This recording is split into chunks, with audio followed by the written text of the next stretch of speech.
నమస్కారం. నా ఈ ప్రయత్నం మీకు నచ్చినట్లయితే గనక మన ఛానల్ని సబ్స్క్రైబ్ చేసుకొని పై జాబితాలోని మరిన్ని వీడియోలను చూడటం ద్వారా మీ నైపుణ్యాలను జ్ఞానాన్ని కూడా అభివృద్ధి చేసుకోవడానికి ప్రయత్నించండి. జై Hind.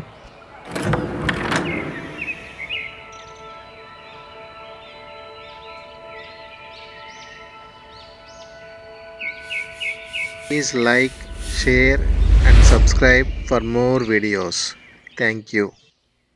When you enter a middle game position, it isn't always easy to know what to do when there aren't any obvious tactics or targets to attack.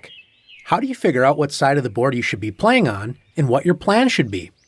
Knowing typical middle game pawn structures and what common plans are used in these structures can be a great help. Let's look at some examples of how pawns in the middle game help us figure out what to do. In this position, future world champion Jose Raul Capablanca has the black pieces against American master Frank Marshall. Notice white has 4 pawns on the kingside against black's 3 pawns. This is known as a 4 versus 3 pawn majority on the kingside. Black, on the other hand, has 3 pawns on the queenside, and white only has 2 pawns. Black has a 3 versus 2 pawn majority on the queenside. Since white's pawn majority is on the same side as his castled king, it isn't easy for white to advance these pawns without risking his king's safety. In an endgame, black's king will also be a good defender against these pawns if they advance. Looking at the queenside, black comes up with the plan of advancing his queenside majority, starting with the move b5. White tries to slow down black's queenside pawn advance with a3. Black grabs more space in white's territory with the move c4. Black's plan is to continue to advance the queenside majority with a5 and b4, grabbing more space in white's territory. One long-term plan for black is to use the queenside pawn majority to create a pass pawn, which was the winning plan in the game. Let's see how he did it. Capablanca has made a lot of progress with his queenside majority, but he still needs to create a pass pawn. Black is now threatening rook c2, since white cannot capture the rook, when black would recapture with the b3 pawn and promote it into a queen on the next turn. Marshall prevented this idea by playing bishop d1. It looks like white is holding everything together against the queenside pawn majority, but now black breaks through white's defenses with c3. After b takes c3, can you find Capablanca's idea? That's right, he played b2. Black was able to force a pass pawn by advancing his pawn majority, and white's rook cannot both capture the pass pawn and protect the bishop on d1. After rook takes b2 and rook takes d1, Capablanca's great pawn play resulted in being up a bishop for 2 pawns, an advantage the great master had no trouble converting into victory. Let's take a look at another example of using pawns in the middle game to gain the upper hand against your opponent. You don't always need a majority of pawns to attack. In this typical Queen's Gambit decline position, white has 3 pawns on the queenside against black's 4 pawns. Even though black has the pawn majority on the queenside, white can successfully attack on that side of the board using an idea called the minority attack. After b4, white's idea is to attack the c6 pawn and create a weakness.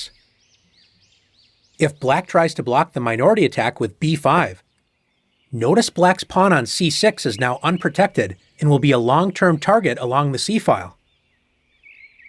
If black tries to protect the b5 square with a6, after a4, knight f8, and b5, the minority attack crashes through.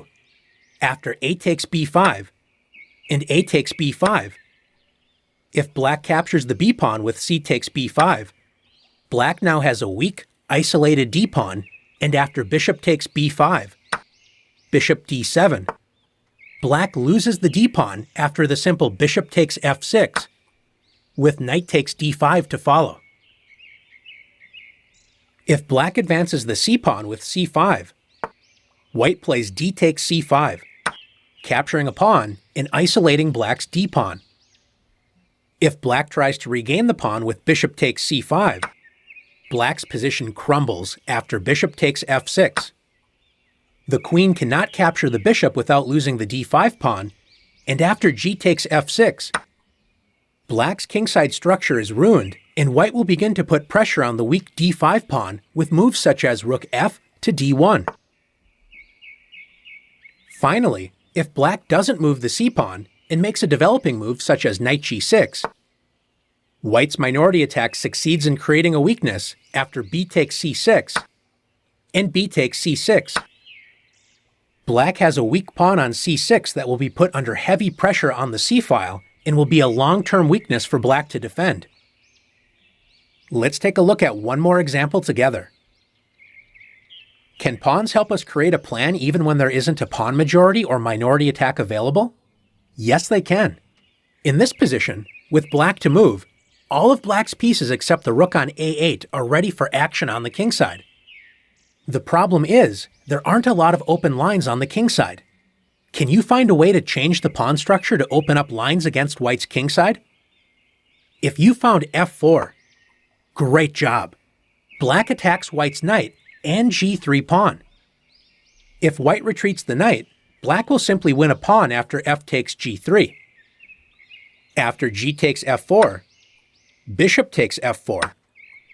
With a single trade of pawns, a lot has changed in black's favor. Black's light-squared bishop has been activated, adding pressure to white's newly isolated pawn on h3. Black's dark-squared bishop now controls the opened h2 to b8 diagonal, pointing directly at white's king. Now that there isn't a pawn on f5 for black, black's rook on f8 will enjoy open lines on the f-file once black moves the knight.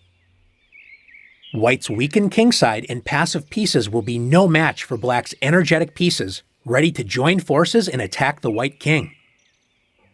Now that you've learned how understanding pawn structures can help direct you where to play, let's put your skills to the test.